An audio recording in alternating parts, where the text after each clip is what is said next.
ॐ अज्ञानतिमिरान्धस्य ज्ञानाञ्जनशलाकया चकेन तस्मै श्रीगुरुवे नमः। गुरुवे गौरचन्द्राय राधिकायै तदालये कृष्णाय कृष्णभक्ताय तद्भक्ताय नमो नमः।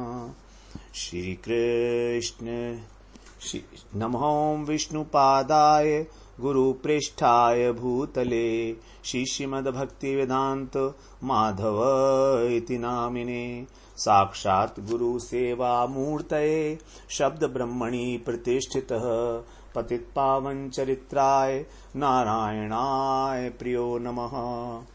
श्रीकृष्णरूपाय सुमङ्गलाय श्रीगुरुकृपाविभूषिताय भावोल्लासभावप्रदानाय नमामि तस्मै गुरुमाधवाय। वृन्दावनेश्वरि तवैव पदारविन्दम् प्रेमामृतैकमकरन्दरसौघपूर्णम् हृद्यर्पितं मधुपते स्मरतापमुग्रम् निर्वापयत् परम शीतलमाश्रयामि। तवैवास्मि न जीवामि त्वया विना इति विज्ञाय देवी त्वं नय मां चरणान्तिके। श्री कृष्ण चैतन्य प्रभो नित्यानंद श्री अद्वैत गदाधर शिवसदी गौरभक्त वृंद। हरे कृष्ण कृष्ण कृष्ण हरे हरे, हरे राम राम राम हरे हरे। हरे कृष्ण। सर्वप्रथम मैं अपने गुरुपाद पद ओम विष्णुपाद अष्टोत्तर शत श्री श्रीमद् भक्ति वेदांत माधव गोस्वामी महाराज के चरण कमलों में अनंत कोटि दंडवत प्रणाम ज्ञापन करता हूँ।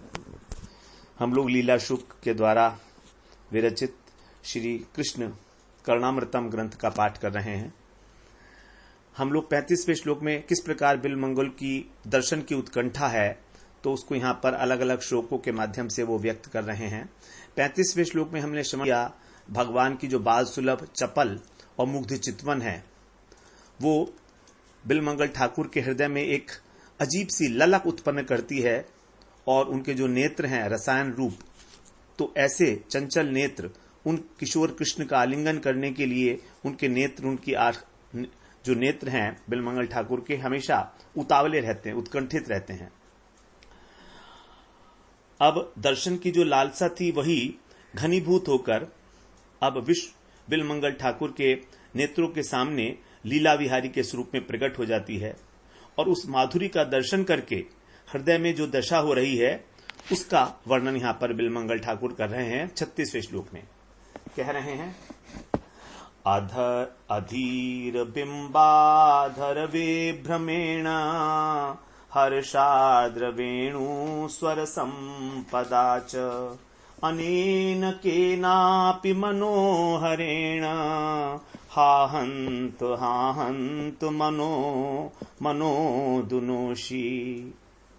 इसका पद्यानुवाद उन अधीर बिंबाधर के रमणीय विभ्रमों से घनश्याम उस वंशी रव के वैभव से जो है हर्ष स्निग्ध ललाम। वह अचिंत्य कमनीय छटाले क्यों भावों में आ जाते हो। हाय हाय मेरे पागल मन को इतना क्यों कल पाते हो। कह रहे हैं हा हंत हंत मतलब बड़ा हर्ष का विषय है और बड़ा खेद प्रकट कर रहे हैं। दोनों एक साथ, आश्चर्य भी है और खेद भी हो रहा है। हा हंत हाय हाय।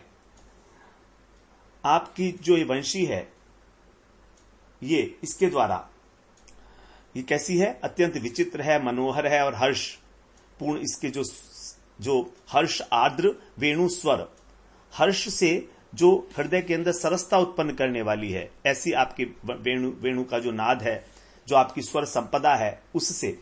और इसके अतिरिक्त अधीर बिंबाधर विभ्रमेण, अधीर का मतलब चंचल, जो बिंब फल के समान, बिंब फल बड़ा लाल होता है बहुत अधिक, तो बिंब फल के समान एक लाल होता है, उसमें हल्की हल्की धारियां भी होती हैं बिंब फल के अंदर, तो ऐसी तो चपल बिंब फल के अदृश सदृश जो आपके अधर हैं उनकी विभ्रमेण है। विभ्रम माने उनके विलास से, उनका जो विलास है उसके द्वारा आप मेरे मन को संतप्त कर रहे हो।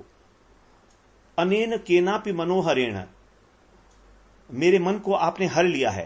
केनापि वो इस प्रकार का एक विचित्र, एक अनिर्वचनीय चपल मनोहर आपका बिंबाधर है, उसका वर्णन नहीं किया जा सकता, इसलिए यहां पर कह दिया केनापि। कोई है इस प्रकार का। अनेन, अनेन का मतलब है जो साक्षात देख रहे हैं, जिसको अपनी आंखों के सामने। अनेन जो है वो किसी भी वस्तु की निकटता का परिचय कराता है, तो साक्षात दर्शन कर रहे हैं भगवान के अधर का। तो कह रहे हैं आपके यही अधर अत्यंत मनोहर हैं, और जो इनका विलास है, जो इनकी चेष्टाएं हैं, चेष्टा क्या है कि आप मुरली के अंदर, अपनी वेणु के अंदर उसको पूरा उसके अंदर भर रहे हैं, स्वर भर रहे हैं वो।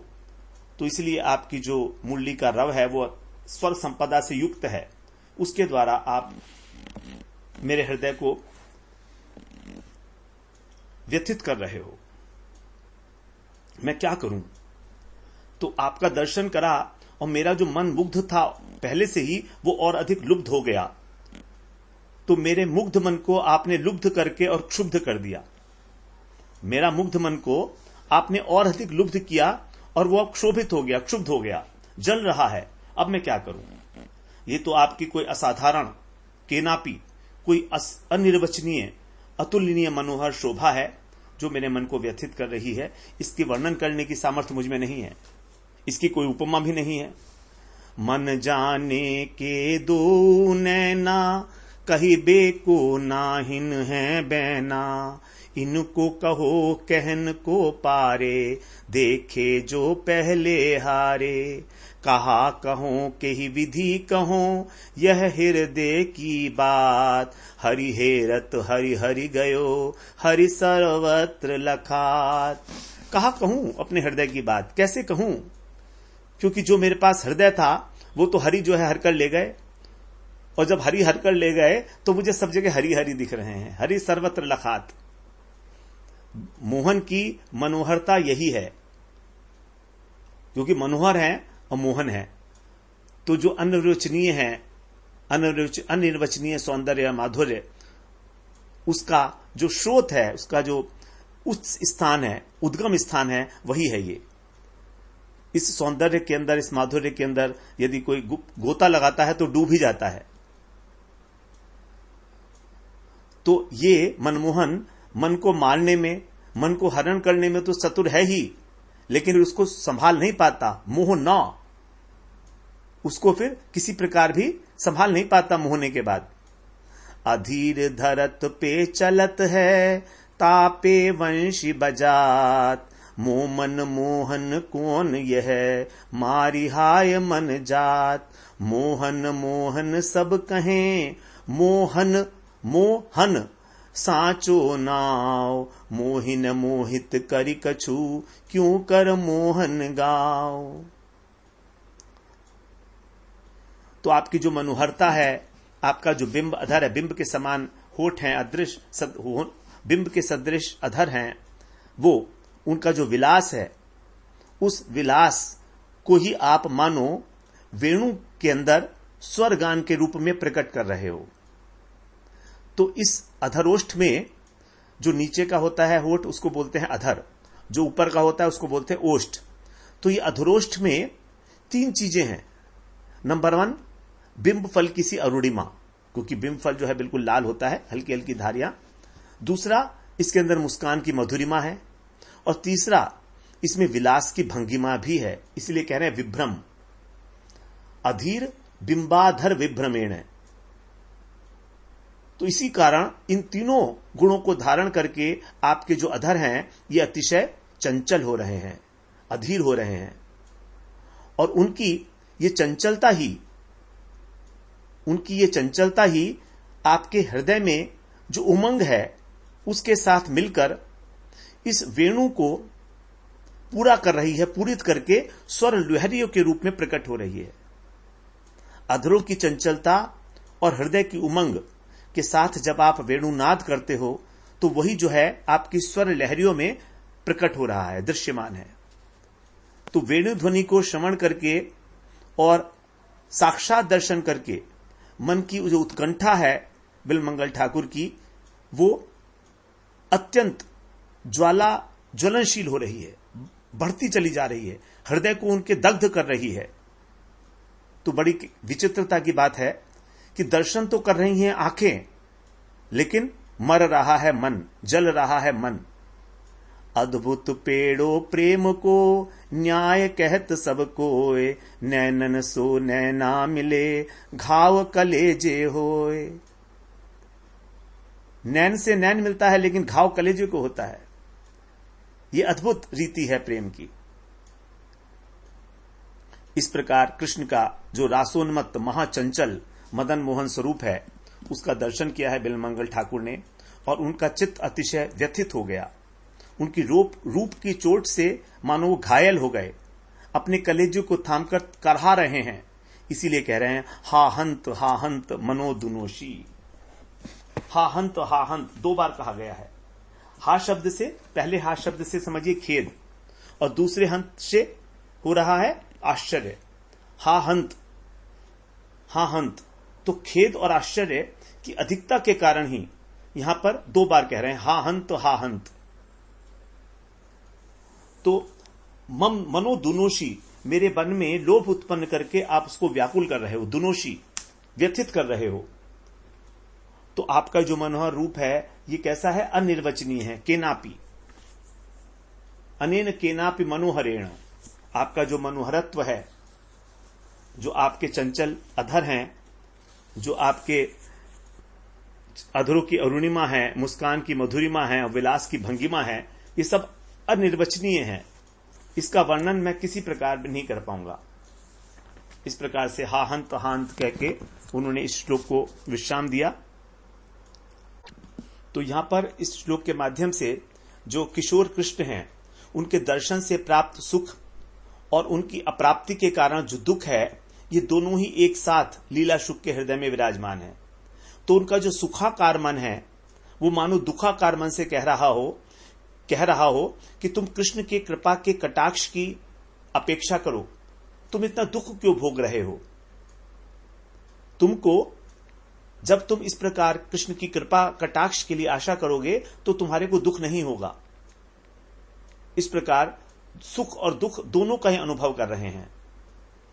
भक्तों के अंदर यही होता है कि जब कृष्ण के माधुर्य का आस्वादन करते हैं तो हृदय में आनंद होता है, और साक्षात अप्राप्ति है केवल अंतश्चिंतित देह के द्वारा भाव भक्त जो है उनकी सेवा करता है, और साक्षात अप्राप्ति है तो दुख भी हो रहा है।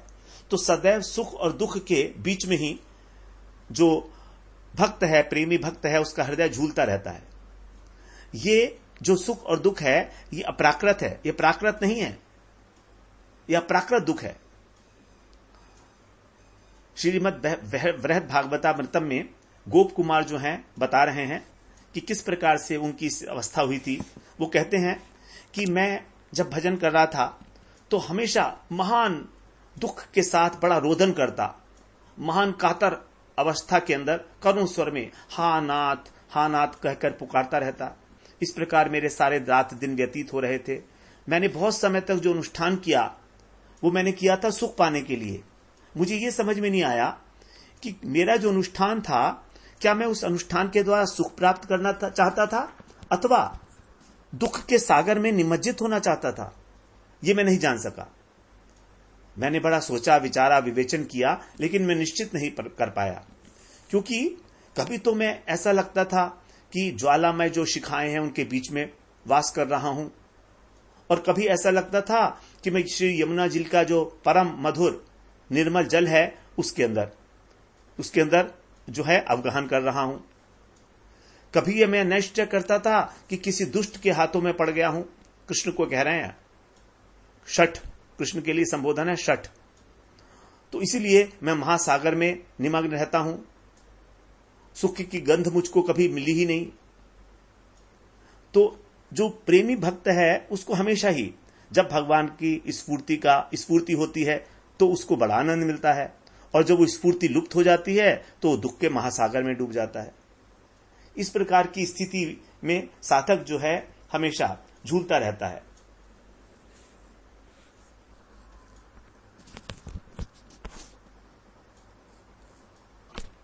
लेकिन ये जो सुख और दुख है, ये इस जगत के प्राकृत सुख और दुख की भांति नहीं है।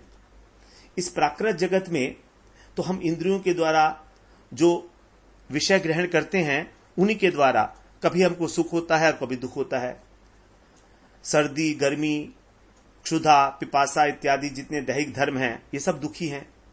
और प्रियजन का विरह हो जाता है तो हमारे मन को दुख होता है। तो जो लीला सुख हैं, उनका संबंध इस जगत के साथ नहीं है, अपितु उनका जो संबंध है वो कृष्ण के साथ है। तो कृष्ण के साथ स्फूर्तिजन्य सुख और विरहजन्य दुख, उसका ही उन्हें अनुभव होता है, जो प्राकृत सुख और दुख से अत्यंत परे है। इसके सामने जो ज्ञानी लोग हैं, उनका जो मुक्ति सुख है वो भी अत्यंत तुच्छ है।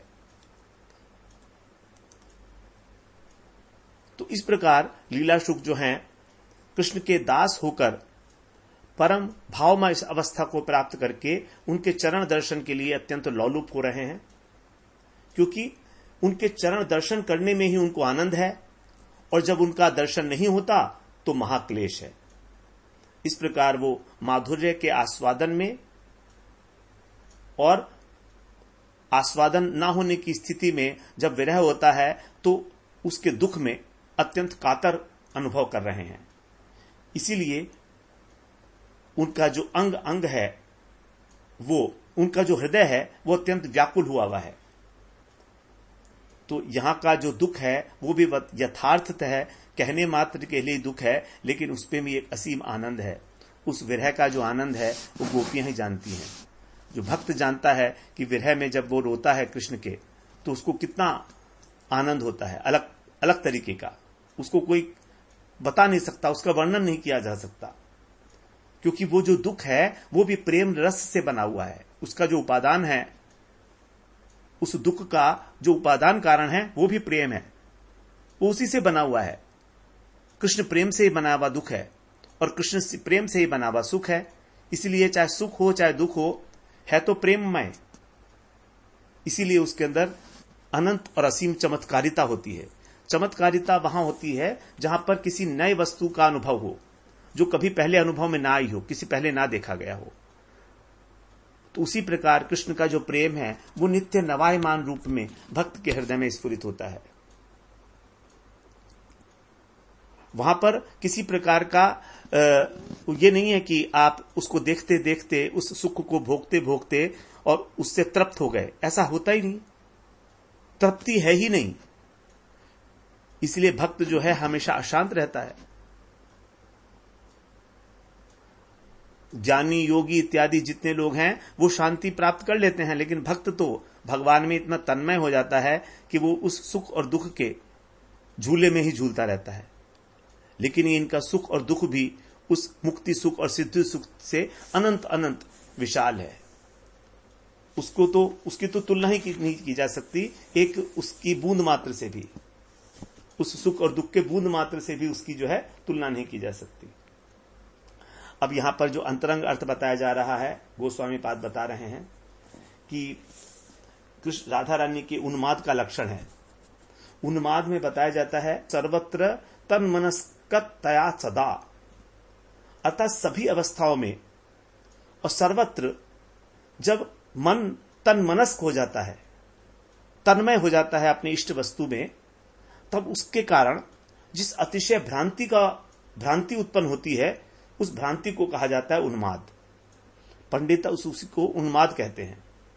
तो यहां पर उन्माद की अवस्था में इष्ट वस्तु के प्रति द्वेष होता है, निश्वास, गरम गरम श्वास चलने लगती है और विरह का अनुभव होता है। तो राधा रानी की जो पूर्व राग की दशा है, उसमें उन्माद का उदाहरण देते हुए रूप गोस्वामी पाद बताते हैं, वितन्वानस्तवा मरकत रुचि नाम रुचिरताम पट्टा निष्क्रांतो भूत शिखी शिखंडो नवयुवा भ्रुवं तेन क्षिप्त्वा किमपि हसतोन्मादित मते शशिवृत्तो बनिहि परम हह बनिर्मम शशि। विदग्ध माधव में इसका एक उदाहरण है। वहां पर पूर्व रागवती जो राधा जी हैं, पूर्व राग का अर्थ है कि वहां पर अपने इष्ट को, अपने प्रियतम को देखा नहीं है, केवल उसके विषय में सुना गया है, वर्णन से सुना हुआ है। जैसे रुक्मणी जी ने कृष्ण को देखा नहीं था, लेकिन उनकी सौंदर्य की, उनके पराक्रम की चर्चाएं सुनी थी, तो उनको पूर्व राग हो गया था। उसी प्रकार जब राधा रानी ने कृष्ण का साक्षात दर्शन नहीं किया था, उससे पहले की अवस्था है पूर्व राग। तो पूर्व रागवती जो राधा रानी है, उनको विशाखा जी ने एक बार चित्रपट दिखाया कृष्ण का। तब राधा जी में वैमनस्य आ गया। अब वैमनस्य का कारण पूछा सखियों ने कि ऐसा क्यों हो गया। तो राधा जी कहती हैं, हे सखियों, किसी एक जो नवीन युवक है, जिसने अपने सिर के ऊपर मोरपंख का जूड़ा धारण किया हुआ है और उसके अंग से मरकतमणि किसी कांति का विस्तार हो रहा है, उसने क्या किया कि जो चित्रा मुझे चित्रपट दिखा रही है, इसमें से निकलकर हंसते हंसते मेरी ओर कटाक्ष किया। बस जैसे ही उसने मेरी ऊपर कटाक्ष किया, मेरी मति जो है वो उन्मादित हो गई, मेरी बुद्धि जो है मोहित हो गई। अब मेरी स्थिति बड़ी अजीब हो गई है। मुझको चंद्रमा अग्नि की तरह ज्वालामय लगता है और अग्नि चंद्रमा की तरह से शीतल लग रही है। यदि कोई कहे कि भैया ऐसा कैसे हो गया, तो इसके बता रहे हैं कि चंद्रमा उद्दीपन के कारण विरहिणी की विरह पीड़ा को भराता है, क्योंकि जब वो चंद्रमा को देखती है तो उसको अपने प्रियतम की याद आती है, और प्रियतम की याद आने से उसकी विरह ज्वाला बढ़ जाती है। इसलिए चंद्रमा अब उसको जलाता है। और अग्नि ज्वालामय क्यों लगती है? क्योंकि अग्नि में प्रवेश करके विरहिणी सोचती है कि उसके प्राण त्याग हो जाएंगे और उसको शांति की प्राप्ति होगी, इसलिए अग्नि उसको चंद्रमा की तरह शीतल लगने लगती है। तो विरह उन्माद की जो दशा है राधा रानी की, उसी का यहां पर निरूपण किया गया है।